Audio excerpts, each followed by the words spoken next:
Hey everybody, welcome to another episode of the Geek Bytes podcast, episode number 164 of the show. I'm Ramon Mejia. I'm Edgardo Acosta. And every single week on the podcast, we bring you the roundup of the week's best geek and tech news. We discuss that news and, of course, anything else we happen to be interested in this week. And a geek news this week with some fun stuff, including... We're going to talk about Skittles. That's right, Skittles, MoviePass, Deadpool, Mulan, the movie trailer showdown, and more. Absolutely. So I have more stories than that. But, of course, we begin the show, though, with geek news.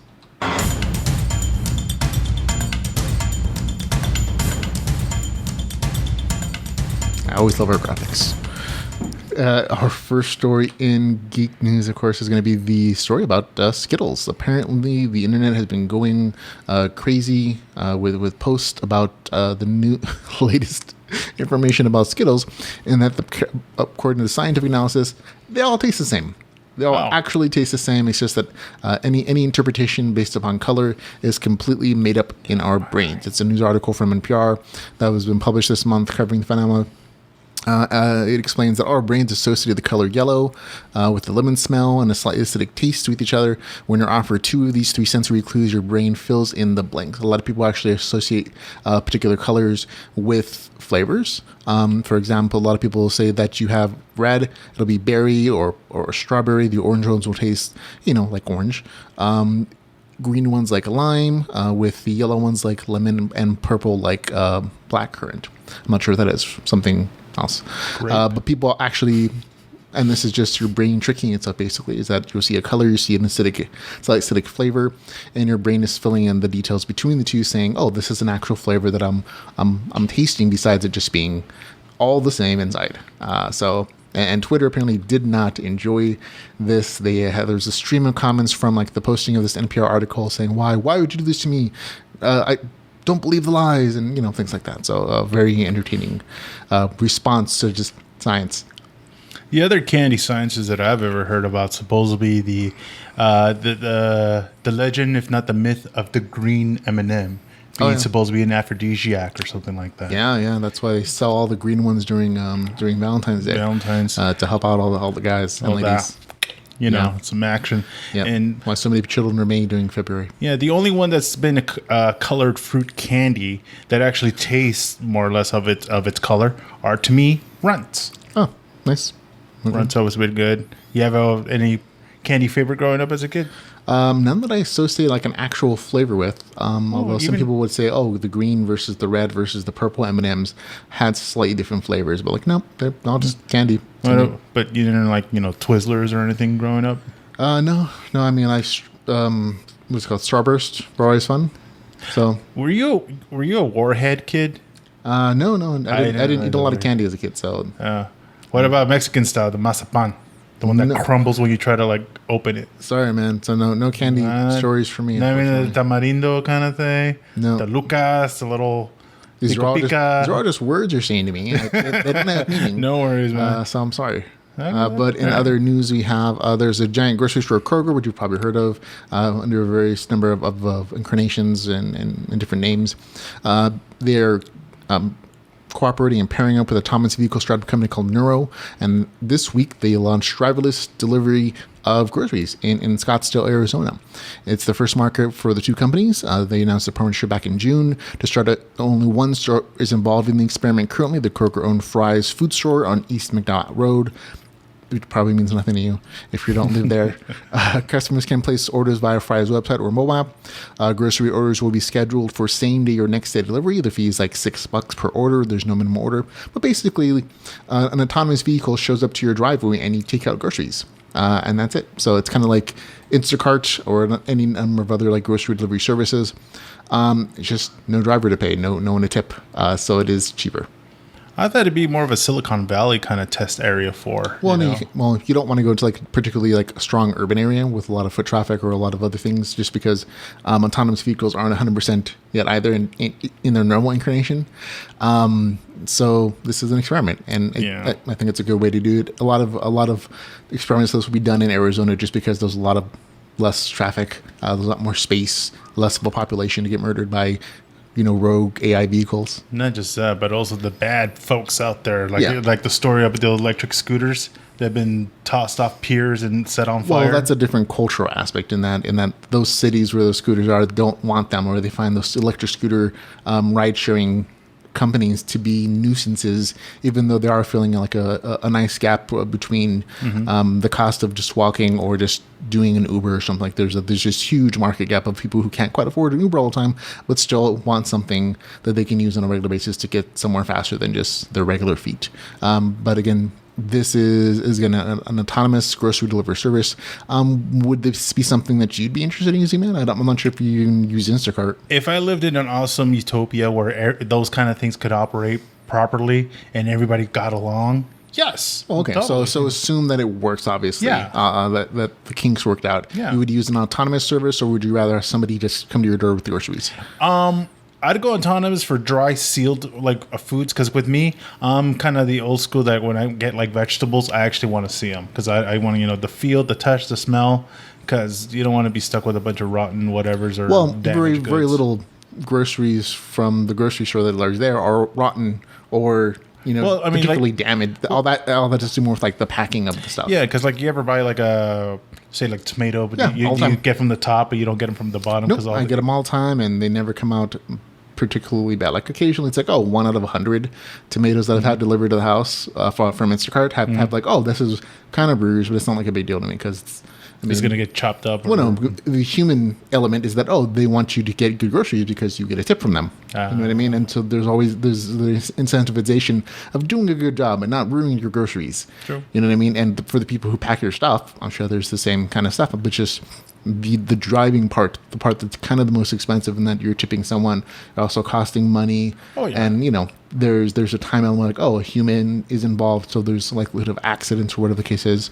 Oh, yeah. All that's removed, and so it's slightly cheaper. I totally see like a Punky Brewster episode, and some little kid's going to climb in there and they're just going to shut it. And they're like, oh my God, we can't open it again. Potentially. I mean, Yeah. there are always those aspects, but it's also more efficient. Yeah. If you look at the picture, this looks more efficient than packing it in someone's, car, in their trunk, basically. Although, again, Yeah.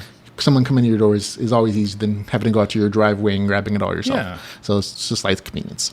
Okay, in other entertainment news, we have MoviePass. MoviePass is dying, and I think everybody knows it, unfortunately. And what might be the final nail in the coffin, MoviePass was just hit with a class action lawsuit, as reported by Deadline. Lewis and Matheson, the parent company for MoviePass, they've grouped together and filed a lawsuit against the company for compensation after a recent loss of substantial amount of money in recent months. The suit is filed against, again, Helios and Matheson CEO Ted Frank and CFO Stuart Benson. The lawsuit is apparently been operating at a loss of more than $126 million these last few quarters, which is not a surprise to anybody who's been watching this particular situation. But the situation we've has been in the last few weeks just been going to tanking down from outages with the latest exciting movies, but by just not being there when the movie was coming out, which perturbed a lot of people who were using the services to then they're not going to show all these movies all at the same time. There's a limited amount of service or a limited amount of movies available to watch on a regular basis. I mean, not from the movie theaters, but for just the ones that MoviePass is going to pay for, like the non-exciting ones, or certain times are restricted.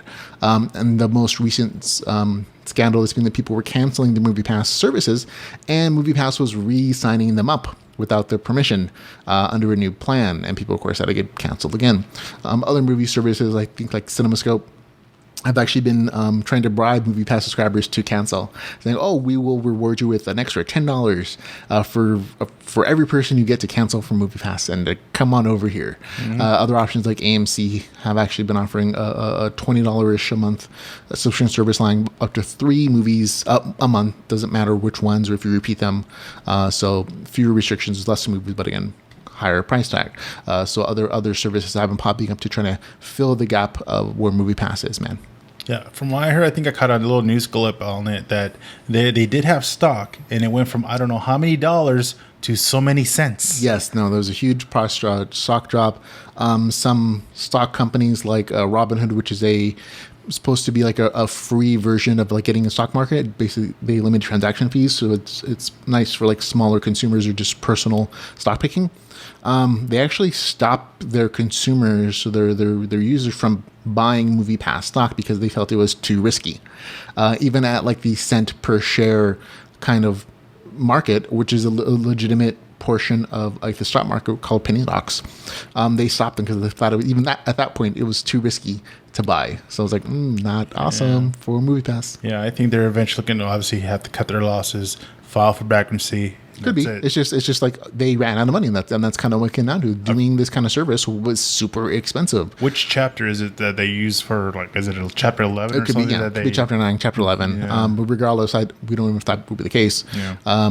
But like I said, a lot of people who first saw this, like, this is not a sustainable model of paying $10 a month for essentially unlimited, movies every single month or week, whatever it was, right? And it was a huge boost to the movie market. Like, more and more people went back to the movie theater because it was more affordable. Movie theaters saw an increase in their profits because people were buying more things there. Sodas, popcorn, drinks, snacks, whatever. Those are those high margin ticket items that movie theaters actually make money at. It's not the movie ticket themselves. And movie theaters saw an uptake in ticket prices or like in purchases. So everybody seemed happy except for MoviePass because they hadn't figured out a model of like, actually recouping the money they were putting into the scheme. I think eventually they were planning on like using, essentially selling data shares of like what everybody's doing, what they were going after and before, and potentially like cooperating with movie theater companies themselves and incentivizing, we will increase your sales for this movie if you pay a certain amount of money, that kind of stuff. It just never, took off from there. It's just they burnt through too much money. Yeah. Well, hopefully with the AMC one and the other ticket package deals that they're offering, hopefully, I like the concept of it. Yes, so, it's fun for consumers. Yeah, it's just like it's a hard model to like justify. I think this company tried to do it before. MoviePass had actually existed for I think like 5 years. Yeah. Their initial offering was in the lines of like, you get 3 movies per month at $20 a month. Yeah. Right. Which kind of like, that kind of justifies it. Like, you're still saving money. It's just like not as much as you would normally. Exactly. But nobody was buying that model until they came in at the $10 unlimited, whatever it was, 1 movie a day kind of concept, which is essentially up to 30 movies a month if you max out that particular model, and that's just a ton of a loss of money. Yeah, because they're paying at minimum $300. Yeah, versus the consumer actually paying $10, and there's just too big a mark of a loss because the consumers at two movies a month, they're already losing money. Basically, the company's already losing money if a consumer buys more than two tickets a month to the movies. Yeah. So there it is. So it seems to be dying. Hopefully it does. You just, bail now. There are other options. Okay, in other news, we have Amazon. Amazon is expanding its foothold in Hollywood and its brick and mortar industry. The tech giant is apparently trying to acquire landmark theaters. This is a move that's coming soon after the Department of Justice announced its intention to reevaluate a law barring movie studios from owning theatrical chains. Now, what they're referring to is there was a Supreme Court decision in 1948, U.S. versus Paramount, that basically broke up all the major movie studios from owning theaters. Before this case was there, basically every movie theater chain, everything movie theater maker had their own movie theaters, and it kind of made sense as far as vertical integration. And that's the process of essentially owning all the pieces in your supply chain, where it's going to go, all the parts that you need to make your business efficient, and so you can kind of control everything, including cost and including prices to things. The United States Supreme Court essentially saw this as being a monopoly in some respect. Right? In the case, it was an anti-competitive trust, and so they barred movie makers from owning movie theaters because there's a lot of things happening there, like having exclusive contracts with actors that would prevent them from going to other studios. Also with their particular movie theaters not playing everybody's stuff, like only playing their things, and so their other movies, like smaller studios, couldn't come in and kind of make movies and still present them to the public to be viewed, and so they were broken up. And so Bloomberg is reporting that Amazon is trying to do this. So do you think that this is something that you would be interested in, going to an Amazon studio movie place, man? as long as it's kind of going to the version that we're talking about, like allowing to watch all the films, unless they want to become, of course, like an exclusive. Well, that's kind of the idea. Is like, would Amazon as a content provider still be barred from purchasing a theater in the long run? Like, even if like they're sending out fillers now to do it, do you think the Department of Justice will eventually allow it? And if so, is there a marketplace for an Amazon-owned theater chain? I think it can, but obviously, if they could, what they bought Whole Foods. They have their own brick and mortar style. What was it? They're like bookstore. I think it was for like college students. They do technically have like brick and mortar bookstores, which they started out as. Yeah. And then they moved into digital only, and now they're kind of going back a little bit. Yeah. But they've also opened the grocery food chains, including buying Whole Foods, but also opening up their like spanking new technology. Like, you walk in, you grab a thing, and you walk out, and they automatically charge you with facial recognition, assigned to your account, kind of stuff. So you think that people will go to an Amazon-owned studio? Like, I think they would, especially with the perks of being a Prime member. Yeah. I don't see why not. Oh, I see. Like, if it includes, like, you get to go to the movie theaters for these particular chains, so many times a month with Amazon Prime. That would actually make a lot of sense. It's like the equivalent of MoviePass, but through Prime with all their stuff in school. Yeah, and all the things you get in Prime are all goals to, like, get you to buy more stuff from Amazon. So that would be another incentivize. I hadn't thought about that at all. That's really, really smart, actually. Good job, man. I did good. You did. Okay. In other entertainment news, we got some nice viewers here. Look at all these people. So many Louis people. Mumford, Jason Heimel on the live feed. Yeah. Neville Olvera, Tony Romero. Look at all these folks watching us. Hey, everybody. Yeah, there we go. In other entertainment news, apparently the Twilight home from movie for Bella Swan is up for sale. And that's right, folks. Last week you talked about the Brady Bunch home being up for sale. This week we're talking about the home from Twilight, the one with the main character, Bella Swan, and her godfather. That is an actual home. They apparently, the studio purchased it and like redid the entire inside to match the tone that they wanted. And the owner actually kept a lot of the style choices in the furniture and the redecorations that they did originally. But it's up for sale. It was originally built in 1935. It's a cozy 4-bedroom. 2-bath, listed currently for $349,000 from Sotheby's International Real Estate. So is that a home you would be interested in buying? Well, let's see. In California market, there's actually a decent price for a 4-bedroom house for California. This is not in California. Not in California. No. Was this Oregon, I think? It's somewhere else, correct. But that's kind of an expensive price for their real estate market. You're pretty much paying for the set. Yes. You're paying for the set. Like, yes, it's a whole living set. Yeah. Do you remember, like, a long time ago, it was close to Las Vegas, they actually created a real Simpsons home? Yeah.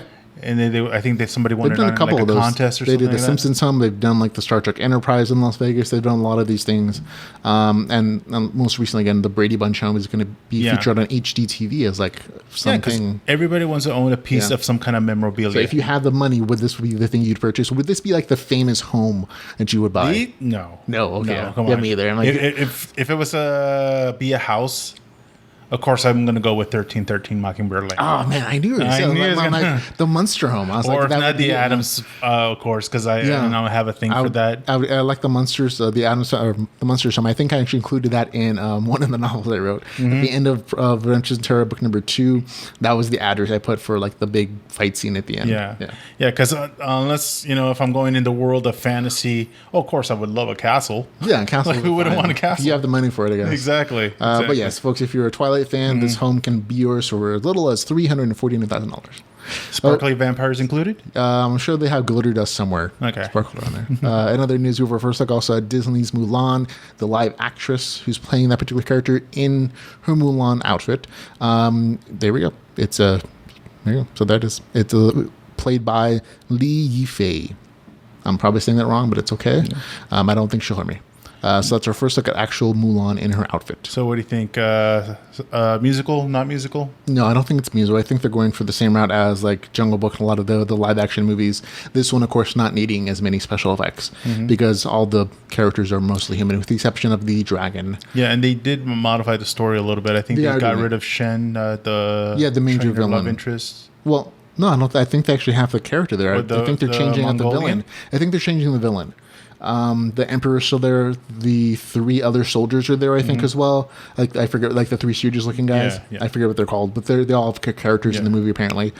So they're not. I don't see why they would change the love story aspect. To be honest, 'cause that's a major plot point there. You can change the villain. That's not a big deal. Who she fights and who she goes against is not as not as big of a deal. Like he wasn't, you can replace anybody. But good looking characters so far, and that's kind of our first look there. I wonder if she's actually gonna do the scene in Mulan where she chops her long hair or slices it off. She might. That'd be a very interesting take. Yeah. Okay. Another entertainment news. We have some early box office projections saying that Venom is going to break box office records when it premieres in October. Box Office Pro has increased their projections for Venom from 30 to 50 million to 55 to 85 million, which would break the current record holder for an October opening by Gravity, who had an opening weekend of $55.78 million. And this is all prediction. This is all prediction. Saying that it will make. These are based on early projections, based on pre-sales. The amount of buzz in the internet. This is again very speculative kind of stuff, but this also shows that this is more of that movie superhero stuff, like darker movies potentially having greater impact. And this also hopefully reassures producers of this particular film that it's going to make money. It's hopefully going to make more than you put into making it. This is a very CGI movie, and early impressions of it from the early trailers weren't that favorable. They're all a lot negative until you actually saw Venom and you saw the kind of things that they were going into that. A lot of people were very unsure if this was going to be a successful film. I think it's going to get down to when the Rotten Tomatoes rankings. It all kind of depends. Like a lot of movies will do a ton of press and they look great in the theater or they're on those trailers, and then those would turn out to be the best points in the entire movie. And everything else kind of sucks. So I'm gonna watch this movie. We'll do a whole review if you guys want. We're not seeking in cameras or anything, but we'll definitely tell you what we think when it comes out in October. But again, October is also not a huge blockbuster movie month either. So the fact that Gravity was the best of all time in October, okay, that kind of says some stuff, like when they chose to put out this particular film. They're not going up against Star Wars or any other big blockbusters. Okay, more movie news. Apparently this seems like a weird story to me, but apparently Tom Cruise is in the running to play the Green Lantern in the Green Lantern Corp movie. If you're not sure what that is about, apparently the makers Warner Brothers is going to be making Green Lantern Corp movie, which is going to be not just the Green Lantern, Hal Jordan, but also the entire core of universe's Green Lanterns. It's going to be a whole big story with multiple Green Lanterns from Earth, including Hal Jordan and what's the other guy's name? I can't remember. Jon Stewart. Jon Stewart. Not the guy from The Daily Show, but the Black Green Lantern guy. That's what I was hoping. I thought it was going to be Jon Stewart. I'm like, okay. No, they're doing both. I think they're actually doing all 3. I think Guy Gardner is also going to be in this movie. Like a cameo / scene, yes. But as the lead? It's focusing on those two. Hal Jordan and Guy Gardner? No, the other one. Hal Jordan and Jon Stewart. Yes. I keep slipping my mind, guys. I can't remember. It's supposed to be like this Lethal Weapon-ish kind of vibe, like they're space cops. But apparently Michael Clark Duncan passed away because he played Kilowog. Yeah, that would have been interesting. That would have been cool to bring him back. But apparently this is just weird. I can't see Tom Cruise as the Green Lantern. Would bring a lot of assurance that seats would be filled. Tom Cruise is a very popular actor and everything he does relatively decent. I think he's passed. Even though he looks good, he hasn't aged at all. He still does a lot of action stuff, and so that's fine. It's hard for me to see him as this particular character. Maybe in the 90s or... I don't know. He's just not that funny to me. Like the character, Hal Jordan, is a little more wisecracky. I would love to have seen someone else in that particular role. True. Now, what do you think? Obviously, we've seen the original one, and they had Sinestro. I didn't mind... the original actor who plays the Green Lantern. And for some reason, Ryan Reynolds. I didn't mind him in the role. It's just that the movie sucked. But his attitude for the character was always spot on, very jokey, very. It's the same guy he brings to Deadpool, and just more of a PG-13 kind of opportunity. It was a good guy in a bad movie. Yes, it's not a good movie. But the character itself was not bad. The CGI costume very bad. But the character itself, the actor, did a good job. I would like to see him maybe get into the chance at this particular role, if possible, just with a better script and a better budget. Hopefully they show like the other villain, so like Star Sapphire, if I'm right, her name is. And well, this is also like a larger movie, so you don't actually have to have like a particular villain. It could be like the entire like spectrum of Green Lanterns. Like you could have all the colors of the fighting each other in some big battle. Of the other rings. Yeah, that could be also a thing to do. Okay, in other entertainment news, we have some news about the upcoming Jon Favreau Star Wars television series. This is a little speculative. This is totally rumor, folks, so just take that with a grain of salt. Apparently, a new report from a source, it's a movie making Star Wars, Jason Ward. He's apparently reporting that Disney is going to be launching this particular television series on their new streaming service in 2019. They're spending over $100 million for the series, and it might revolve around the Mandalorians. It might not be like the traditional cast, but it might revolve around the lesser-known Mandalorian aspect of the particular Star Wars franchise. And if you're not sure what the Mandalorians are, Boba Fett, Mandalorian.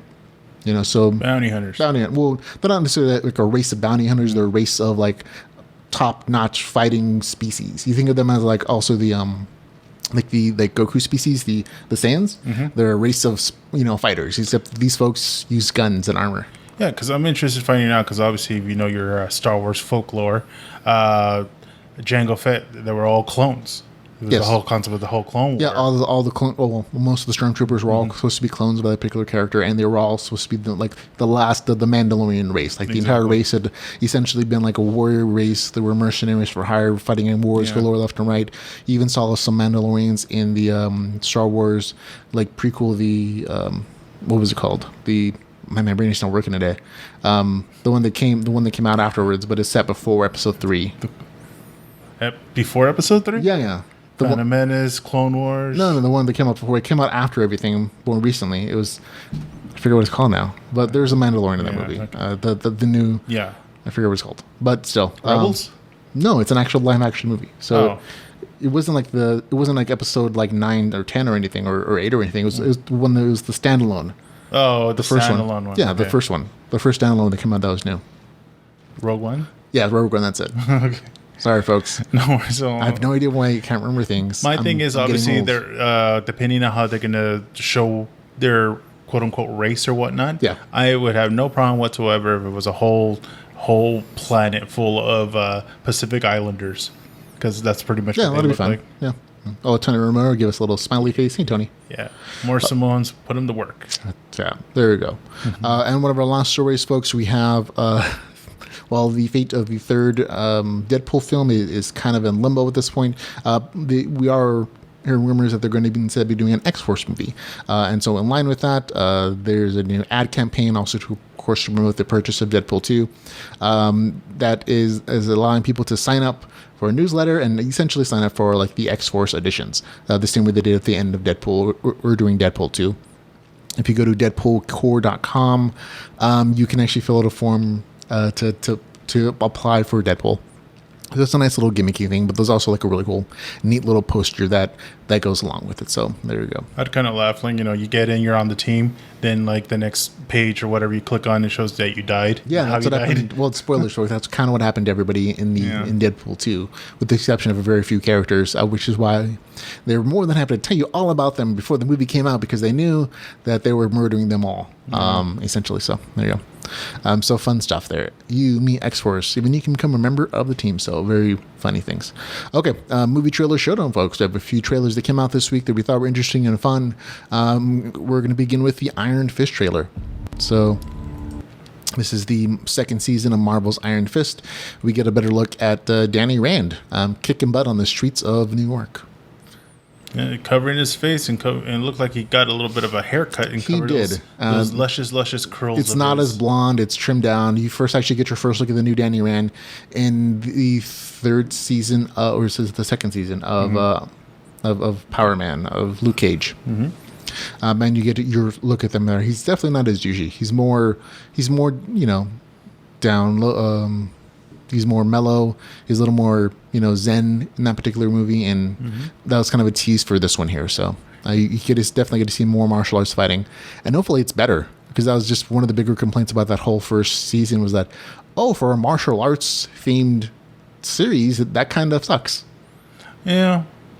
My biggest thing is like with a lot of the fans is they wanted to see the costume, and you actually do get a little glimpse of the costume. See, he's going to wear the yellow mask thing with the blackout eyes.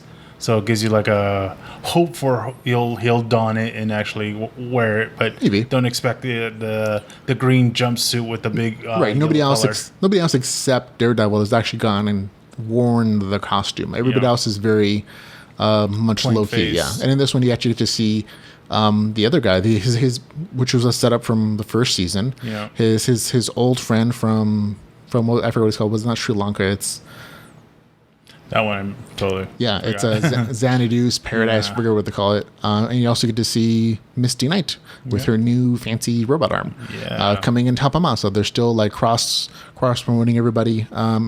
Martial arts stuff definitely looks a bit better this time, at least from Danny Rand. So good stuff. We also get Red Fist versus Yellow Fist. Yeah. The various, so when they're fisting each other, it becomes orange. Yes. When they combine, you should see a projection of like orange energy. Exactly. Yeah. Next trailer is going to be Next Gen. This is a cute animated thing, again, from Netflix. Netflix is just coming out with things left and right. It's essentially WALL-E with guns, or kind of like, it was like, I forget what it's called, like the Mighty 8 or Mighty 9. There was an animated movie with a very similar concept, like, a robot that's coming to life. Big Hero 6. Yeah, it's a Big Hero 6, what he said, with WALL-E. And that's kind of what this feels like a mushing of. Yeah, and it looks like they have their own little CG company. They got their own Pixar. They got their own... No, this looks good. Like, this animation looks really clean. It's not crappy. It's not, like, blocky or anything. Like, the textures are really smooth. Like, it looks something that would be played at the theaters. Yeah, definitely. Yeah, good enough to be theater quality. Mm-hmm. And the voice animation is also pretty top notch, and they got some pretty big talents in there. You kind of recognize a few voices in this, but like good stuff, and eventually you get the actiony stuff. Mm-hmm. But it looks good. It reminds me of those like a legit toy. I feel like if it does take off, I wouldn't doubt you'll probably see a toy line go out, because Netflix actually did put a couple other toy lines for some of their show exclusives, which I was surprised that they were even that popular at all. No, I mean that's kind of like, why not merchandise? Yeah. Merchandise as much as you can. Yeah. Next one is going to be What Men Want, coming out in 2019. Yeah. So if you remember your Mel Gibson's What Women Want, this is the opposite. Which is kind of a remake of an older movie in the first place, and then this is a twist on that same exact movie concept, just with a woman hearing men's minds, which seems less pleasant. Okay. And in the movie it is. So maybe this sounds racist. Yes, I'm going to go that route. Okay. Can there be a movie made by BET with black actors with no R&B and hip hop music in it? I'm assuming there can be. I mean, they're not mutually exclusive, man. Yeah. No, I'm just saying, because it's no different as if they were to make a movie with obviously like. Is there not a movie with nothing but white people in it? But, they're not playing, exclusive, say, like Dave Matthews Band or some kind of Nickelback. There's a lot of movies with a variety of music choices. Yeah. I think it's less to do with, like, the actors as much as it is the audience who's going to be watching them. Like, different expectations, different cultural values, perhaps, and just different rights that you can get. Not everyone wants to have their music in movies. Yeah, because it's not exactly like I heard the term. Have you heard the term code switching? Yeah. We do it all the time. Yeah, I know. That's why I'm just wondering if they would do that with a movie with a certain ethnic. Yeah. Sure, I guess. Ethnicities without having to go with. It's like saying, can you have like a Hispanic movie with like music in Spanish? I'm like, you can. That or without a mention of like Mexican food at all. Or whatever. It's just like, there are certain things that are part of people's cultures and they relate to it. And you have those things in your movies to relate to your audience that's going to see them. Mm-hmm. It's not that they can't exist without. It's just they make them more relatable to some degree to some. I get you. Audience. Yeah, that's why you see them a lot. In this particular movie, though. Very entertaining. It looks like it could be funny. You see Mark Cuban hanging out there towards the end, and Shaq. Mm-hmm. I'm not as enthused to watch this though. Older in that. Shaq.